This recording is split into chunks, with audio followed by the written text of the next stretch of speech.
Bismillahirrahmanirrahim. Assalamualaikum warahmatullahi wabarakatuh. Perkenalkan, saya Fitra Amanda. Di sini saya akan mempresentasikan dari hasil tugas UAS ujian akhir semester mata kuliah Manajemen Industri Kimia yang diampu oleh Ibu Dewi Juliani, MSI. Baik, laporan yang saya buat yaitu tentang laporan studi kasus manajemen industri kimia yang berjudul proses produksi bumbu penyedap rasa sumber rasa umami Ajinomoto pada PT Ajinomoto Mojokerto, Jawa Timur. Pendekatan yang saya lakukan pada studi kasus ini yaitu pendekatan studi literatur yang dan laporan ini disusun oleh saya sendiri yaitu Fitra Amanda dengan NIM 2006 0311 0039. Yang pertama yaitu di sini akan membahas tentang pendahuluan. Di dalam pendahuluan di sini akan membahas tentang yang pertama yaitu deskripsi produk, yang kemudian yang kedua yaitu tentang deskripsi perusahaan, yang ketiga yaitu tentang fasilitas, dan yang keempat atau terakhir tentang sertifikasi perusahaan. Baik, kita masuk ke pembahasan yang pertama yaitu tentang deskripsi produk. Baik, produk yang saya teliti di sini yaitu tentang produk bumbu penyedap rasa Ajinomoto. Nama dari produk yang saya teliti di sini yaitu sumber rasa umami Ajinomoto dengan komposisi 78% glutama, 20% natrium dan 10% air. Dengan ciri fisik dari produk ini yaitu berbentuk kristal berwarna putih dengan manfaat yaitu sebagai tambahan pangan penguat rasa monosodium glutamat atau MSG atau biasa disebut dengan micin. Baik, produk dari sumber rasa umami Ajinomoto merupakan penyedap rasa yang dibuat melalui proses fermentasi dengan menggunakan bahan baku utama yaitu tetes tebu pilihan, berstandar internasional dan di bawah lisensi Ajinomoto Tokyo sebagai perusahaan pertama yang memproduksi penyedap rasa sejak tahun 1909. Ajinomoto sendiri adalah MSG, produk Ajinomoto sendiri adalah suatu MSG atau penyedap rasa yang memiliki beberapa sertifikat mutu yang diakui oleh dunia. Dari penyedap ini, produk ini berbentuk seperti yang saya sebutkan tadi, yaitu berbentuk kristal berwarna putih yang dipercaya untuk melezatkan setiap masakan di lebih dari 100 negara dan memiliki sertifikat halal MUI yang selalu diperpanjang setiap 2 tahun sekali. Jadi produk ini sudah sangat terkenal sekali menyeluruh di seluruh dunia. Kurang lebih sekitar 100 negara yang menggunakan produk bumbu penyedap rasa dari Ajinomoto ini. Kemudian yang kedua, yaitu tentang deskripsi perusahaan. Yang pertama yaitu tentang sejarah perusahaan. Sejarah perusahaan Ajinomoto sendiri diawali dari tahun 1908 oleh Dr. Kikunai Ikeda, yaitu seorang profesor dari Universitas Tokyo yang memperoleh hak paten untuk memproduksi MSG sebagai bumbu rasa umami atau bumbu penyedap rasa yang berasa gurih. Kemudian pada tahun 1909, Saburo Suzuki II pertama kali menjual bumbu umami Ajinomoto dan mulai dipasarkan pada tanggal 20 Mei. Jadi produk ini pertama kali muncul di negara Jepang. Kemudian pada tahun 1969, PT Ajinomoto Indonesia berdiri pada bulan Juli, yaitu di tahun 1969. Dan kemudian di tahun 1970, Ajinomoto mendirikan pabrik di Mojokerto dan mulai memproduksi MSG Ajinomoto ini.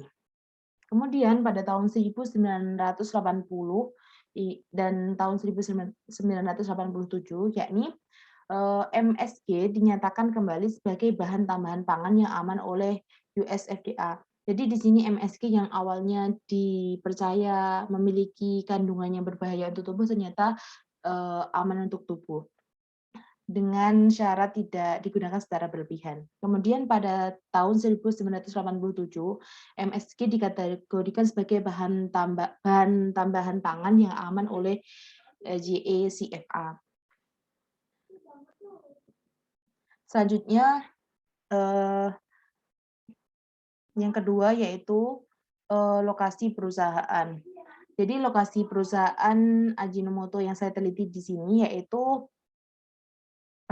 terletak di daerah Mojokerto, tepatnya yaitu dibangun di atas seluas lahan kurang lebih 41 hektar yang terletak di Jalan Raya Melirip, Desa Melirip, Kecamatan Jetis, Kabupaten Mojokerto, dengan Jawa Timur. Kemudian, untuk letak garis lintangnya yaitu 112 sampai 113 bujur timur dan 7,0 sampai 8,0 lintang selatan dengan ketinggian 22 meter di atas permukaan laut.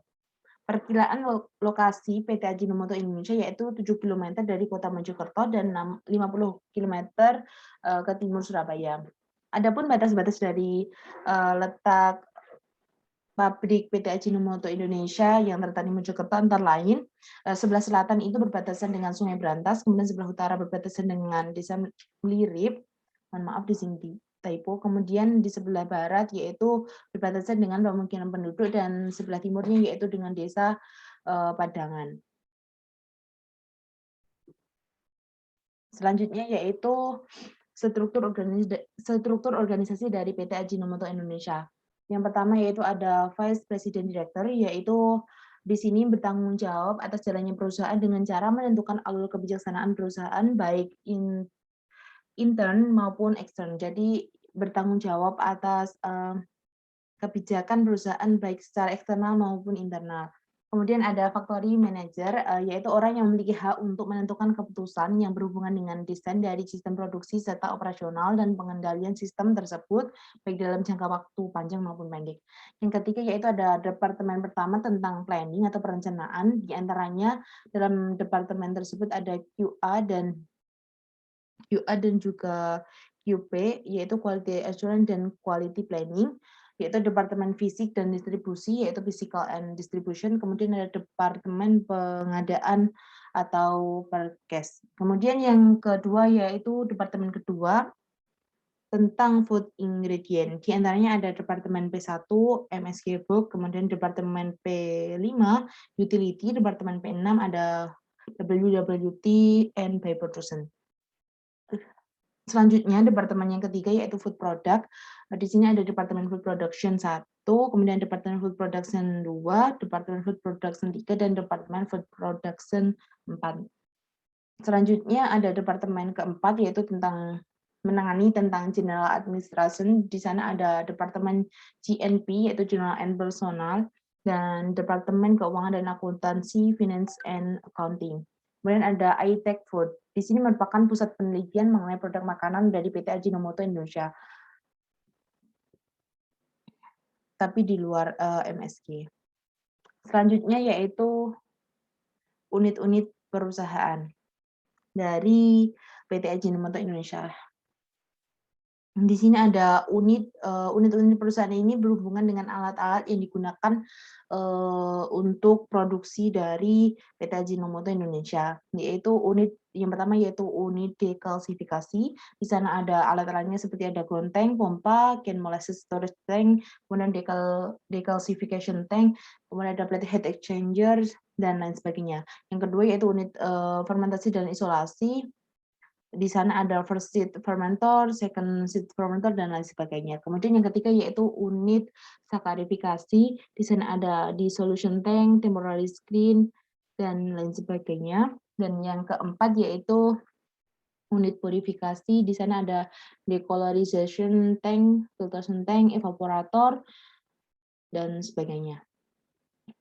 Selanjutnya, yang ketiga di sini membahas tentang fasilitas perusahaan. Di PT Ajinomoto sendiri, selain dari fasilitas-fasilitas yang digunakan untuk produksi, di sini juga ada fasilitas lain seperti kantin perusahaan, sport health, kemudian ada poliklinik, tempat ibadah, tempat parkir, pos keamanan, koperasi karyawan. Di sini biasanya difungsikan untuk para pekerja-pekerja dari PT Ajinomoto Indonesia.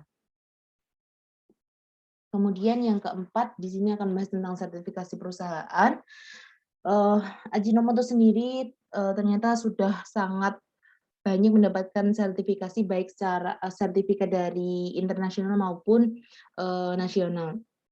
Sertifikat manajemen mutu yang digunakan di PT Ajinomoto Indonesia antara lain sebagai berikut. Yang pertama, ISO 9001, yaitu tentang sistem manajemen untuk kualitas produk. Kemudian ISO 14001 tentang sistem manajemen untuk pengendalian lingkungan. Kemudian ada ISO 18001 tentang sistem manajemen untuk keselamatan dan kesehatan kerja.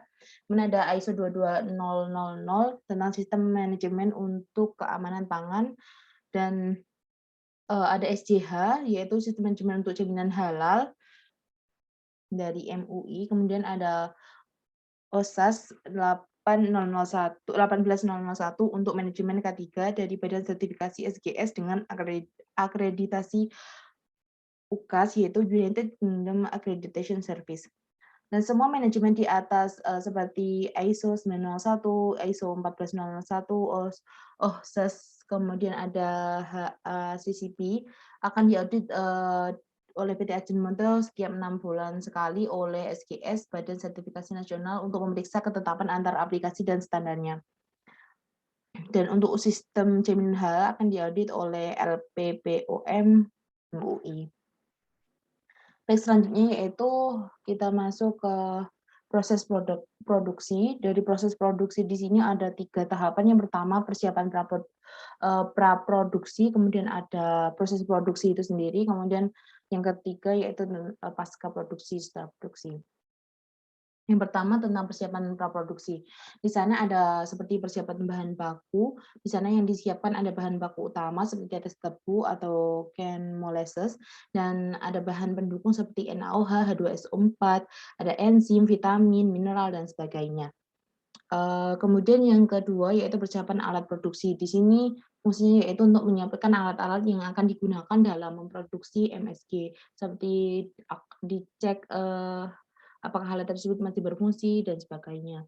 Kemudian yang kedua, proses produksinya yaitu ada dekalsifikasi, kemudian ada sakarifikasi, kemudian ada fermentasi atau pembenihan fermentasi yang di dalamnya ada pembenihan bakteri, proses sterilisasi, dan juga proses fermentasi itu sendiri. Kemudian ada isolasi, yaitu terdiri dari asidifikasi hingga netralisasi. Kemudian ada purifikasi yang terdiri dari dekolorasi hingga pengayakan. Nanti di sana juga ada pembentukan kristal dan penjernihan juga. Kemudian yang ketiga yaitu pasca produksi. Di sana ada yang pertama ada pengepakan atau pengemasan, meliputi membahas tentang bahan pengemasan, kemudian tipe pengemasan, dan juga tahap proses pengemasan atau pengepakan. Kemudian yang kedua yaitu dari proses pasca produksi yaitu pemasaran produk yang nantinya akan dipasarkan baik di dalam maupun di luar negeri. Kemudian yang terakhir yaitu pengolahan limbah. Pengolahan limbah di sini ada pengolahan limbah padat, pengolahan limbah cair, dan juga ada pengolahan limbah gas.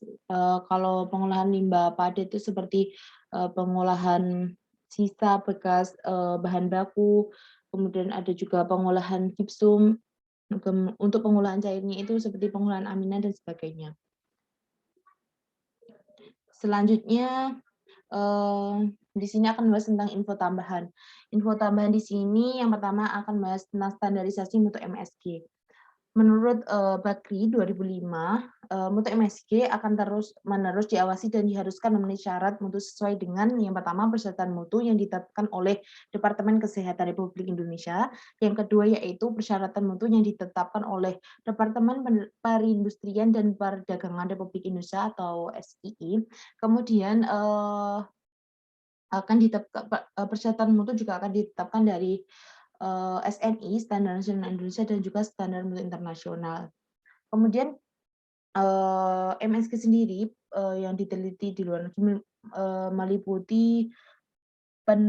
meliputi National Academy of Science yaitu NAS dan juga National Research Council NRC di Amerika Serikat pada tahun 1979 yang menyatakan bahwa MSG aman bagi manusia dan boleh digunakan sebagai bahan tambahan pangan atau food additive. Jadi MSG sendiri sudah dibuktikan oleh peneliti luar negeri bahwa aman untuk dikonsumsi dengan syarat tidak dikonsumsi secara berlebihan.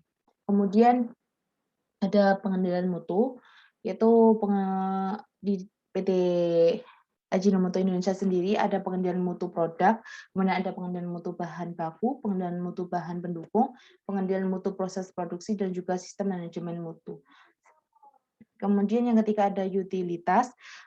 Di sana di PT Ajinomoto Indonesia, utilitas sendiri seperti listrik, air, river water, industrial water, pure water, dan sebagainya. Di sini digunakan untuk sebagai bahan-bahan atau alat-alat pendukung produksi dari MSG itu sendiri. Kemudian yang keempat, sanitasi atau pemeliharaan dari industri PT Ajinomoto Indonesia. PT Ajinomoto Indonesia meliputi sanitasi lingkungan, sanitasi bangunan, sanitasi pekerjaan, dan juga sanitasi peralatan. Dan sanitasi di sini adalah proses pemeliharaan, jadi ada pemeliharaan lingkungan, bangunan, pekerjaan, dan peralatan di PT Ajinomoto Indonesia.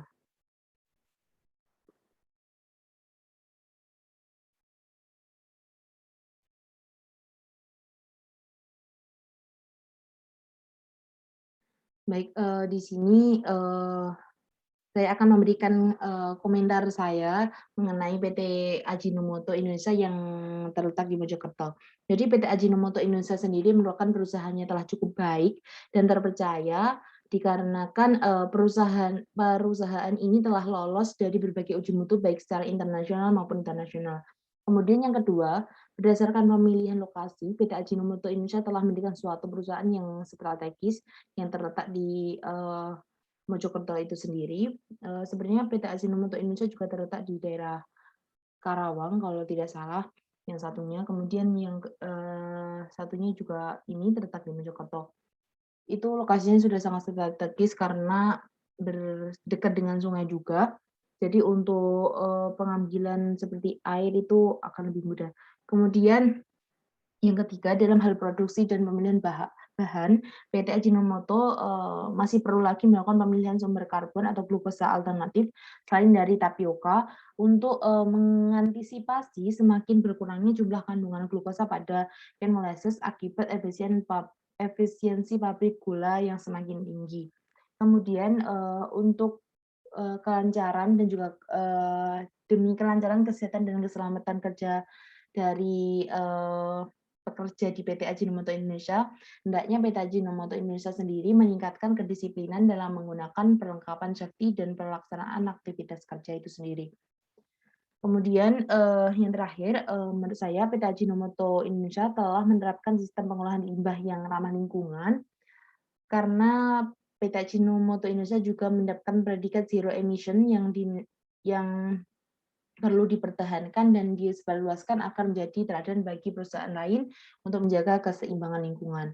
Jadi PT Ajinomoto sendiri telah menerapkan sistem-sistem pengolahan limbah yang sudah sangat ramah lingkungan seperti itu. Jadi ini bisa dijadikan contoh sebagai pabrik-pabrik ataupun perusahaan lain yang berkecimpung di bidang industri, terutama di dalam industri kimia. Kemudian yang terakhir yaitu ada lampiran. Di sini adalah lampiran atau gambar kurang lebihnya yaitu lokasi dari PT Ajinomoto Indonesia yang terletak di Mojokerto. Kemudian di sini yang kedua, gambar kedua ini yaitu proses produksi dari MSG itu sendiri di PT Ajinomoto Indonesia. Yang ketiga ini adalah gambar kunjungan dari luar ke dalam pabrik PT Ajinomoto Indonesia yang terletak di Mojokerto. Kemudian di sini ada lampiran tentang beasiswa yang diberikan oleh PT Ajinomoto Indonesia bagi pelajar-pelajar yang berprestasi untuk dikirimkan atau untuk belajar di Jepang. Seperti itu. Sekian dari saya. Terima kasih. Apabila ada kurang lebihnya saya mohon maaf. Demikian presentasi dari saya. Wassalamualaikum warahmatullahi wabarakatuh.